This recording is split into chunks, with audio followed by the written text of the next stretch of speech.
सुप्रिया जी, इनका ये कहना है कि आपने सिस्टम्स को बहुत कॉम्प्लिकेट कर दिया था, बहुत जटिल कर दिया था, हमने उनको आसान कर दिया। सुधांशु जी का ये कहना है कि हमने कई जगह टेररिज्म रोका, हमने पाकिस्तान को उसकी भाषा में जवाब दिया। उनका ये भी कहना है कि इकोनॉमिक ग्रोथ आज की तारीख में भारत की सबसे अच्छी है विज़ावी बाकी कंट्रीज। आपका स्पिटिंग। तो रुको जरा, सब्र करो, बोला। अधकचरा ज्ञान जो होता है ना, वो बड़ा खतरनाक होता है। जैसे आधा सच पूरे झूठ से ज्यादा खतरनाक होता है। ये व्हाट्सएप यूनिवर्सिटी के स्नातक लगते हैं मुझे। मोदी जी ने एक काम किया है, दुनिया की सबसे बड़ी फेक न्यूज फैक्ट्री बनाई है और दुनिया की सबसे बड़ी व्हाट्सएप यूनिवर्सिटी भारत में स्थापित करी है और हर चरण चुंबक उसका सदस्य है। आपको मैं बताती हूं, उन्होंने आतंकवाद पर बात बोली। निकालिए अपने अपने फोन अभी। पिछले 2 हफ्तों में राजौरी में और पुंछ में आतंकवादी हमले में हमारे 5 जवान राजौरी में और 5 पुंछ में शहीद हुए। इस देश के प्रधानमंत्री के पास एक क्रिकेटर की उंगली टूट जाने पर ट्वीट करने का वक्त है, लेकिन एक वक्तव्य इस देश के गृह मंत्री का, इस देश के प्रधानमंत्री का हमारे 10 जाबाजों की शहादत पर नहीं आता। आपको क्या लगता है, आप आतंकवाद को स्वीकारेंगे नहीं, एक्सेप्ट नहीं करेंगे कि हमारे जाबाजों की शहादत हुई है तो वो बंद हो जाएगा? उन परिवारों से पूछिए, क्या उनको सम्मान और श्रद्धांजलि इस देश के प्रधानमंत्री को नहीं देनी चाहिए? आप मौन क्यों हैं? 10 जाबाजों की शहादत हुई है पिछले 2 हफ्तों में। 20 जाबाजों की शहादत हुई चीन में, वहां पे गलबैया कर रहे हैं, झूला झूल रहे हैं चीन के साथ, साबरमती में बैठ के शहनाई सुन रहे हैं। ये बात करेंगे चीन पर? 18 बार प्रधानमंत्री चीन में गए, भगवान जाने क्या चीन से रिश्ता है, तो चीन का नाम लेने में कतराते हैं। क्यों डरते हैं हमारे प्रधानमंत्री चीन का नाम लेने में? यह सवाल मैं पूछती हूं, यह सवाल देश पूछता है। 20 जाबाजों की शहादत हुई है। इन्होंने कुछ बातें बोली और उन बातों को बोलने से पहले मैं एक महिला हूं, आधी आबादी की बात कर लेते हैं। यहां से मुश्किल से 10 या 15 किलोमीटर दूर पर इस देश की सबसे डेकोरेटेड, सबसे सम्मानित वो लड़कियां जिन्होंने बड़ों बड़ों को पटखनी देके हम सबके सीने गर्व से चौड़े किए हैं, 1 महीने से बैठी हैं और यौन शोषण का आरोप आपके सांसद पर लगा रही हैं। आपके मुंह से एक शब्द नहीं फूटता है, एक शब्द नहीं निकलता है मोदी जी के मुंह से, एक शब्द नहीं निकलता है अमित शाह के मुंह से।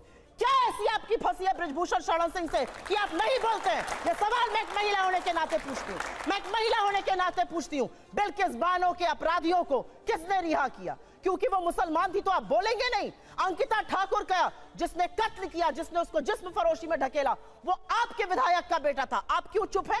आपने वहां पर इमारत ही गिरा दी कि सबूत ही ना मिले। आपका विधायक दोषी पाया गया है हत्या और सामूहिक बलात्कार का, कुलदीप सिंह सेंगर।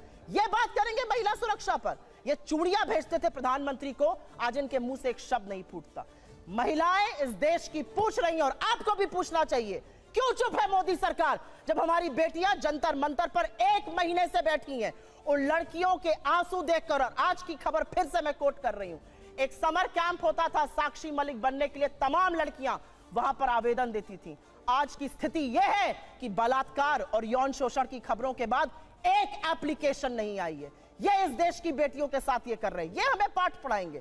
इन्होंने एक बहुत बड़ी बात बोली और अभी तो रुको, क्लाइमैक्स अभी बाकी है। मजा नहीं आ रहा है। हम करते हैं प्रबंध, आप चिंता मत करिए। बात बोलते बोलते पाकिस्तान पर चले गए। आज तक इस देश का यह न्याय था कि आज तक आईएसआई ने हमारी जमीन पर पैर नहीं रखा था। आईएसआई को पठानकोट बुलाकर आप निरीक्षण कराते हैं, लाहौर आप चले जाते हैं लपके हुए, भगवान जाने सेवई खाने या बिरयानी खाने, और सवाल हमसे आप पूछिएगा। आसिया अंद्राबी आपका चेहरा बनती है श्रीनगर में और सरहद पार जाके आतंकवादी गतिविधियों में शामिल है। आप एक दुर्दांत आतंकवादी को, यूसुफ को, वहां पर टिकट देते हैं क्योंकि आपको अपनी सत्ता करनी है। ये कैसे लोग हैं? ये किस तरह के लोग हैं? ये जाबाजों की शहादत पर चुप रहेंगे, मणिपुर जलेगा ये चुप रहेंगे, ये प्रचार करते रहेंगे। इनको ये याद है कि इनको क्या क्या कहा गया। कर्नाटक जाकर क्या कहते थे साहब? मुझे फलाने ने ये कहा। कर्नाटक ने क्या कहा? कर्नाटक की जनता ने कहा, मुद्दे है बेरोजगारी, मुद्दे है महंगाई और मुद्दा है भ्रष्टाचार। अगर उस पर बात होगी तो हम बात करेंगे, नहीं तो विपक्ष में बिठाने का आपको काम करेंगे। साहब हिमाचल गए थे, हार गए, कर्नाटक गए, हार गए, और ये विश्वगुरु बने फिरते हैं। इनकी बातें सुन लीजिए तो भारत शायद 1947 में ही आजाद हुआ हो, के बाद अब 2014 में आजाद हो गया हो। मेरा अपना मानना है कि कुछ बातें जब समझ में नहीं आती उसको नहीं बार बार बोलना चाहिए। मैंने आपको एक बार पहले भी शो पे समझाया है। हम मैन्युफैक्चरिंग कर रहे हैं मोबाइल की, जी नहीं, हम मोबाइल फोन की असेंबली कर रहे हैं। हमारा जो इंपोर्ट का बिल बढ़ा है वो इसलिए बढ़ा है क्योंकि हम उतना पार्ट असेंबल कर रहे हैं, वैल्यू एडिशन नेगेटिव है। हमारा जो कार का एक्सपोर्ट का मार्केट था वो कम हो गया है। सच को स्वीकारिए साहब, तब आप सच का समाधान कर पाइएगा। बेरोजगारी नहीं है, महंगाई नहीं है, अडानी ने कोई महाघोटाला किया ही नहीं है, चीन है ही नहीं। जब आप आंखों पर पट्टी बांधकर शासन चलाइएगा तो देश का वो हाल होगा जो हो रहा है। मैं तो एक महिला होने के नाते एक ही सवाल पूछना चाहती हूं कि हाथरस की गुड़िया को आप 2:30 बजे जलवाएंगे, दोषी रेप में आपके विधायक पाए जाएंगे, आपके सांसद के ऊपर यौन शोषण का आरोप है, आपके विधायक का बेटा एक लड़की के कत्ल का मुलजिम पाया जाता है। आप अब महिलाओं की बात कब करिएगा? बेटी बचाओ बेटी पढ़ाओ का नारा देने वालों से यह सवाल। भाई मजा आया, और मैं ये जो मजा है हिंदुस्तान के हर व्यक्ति को देना चाहता हूं।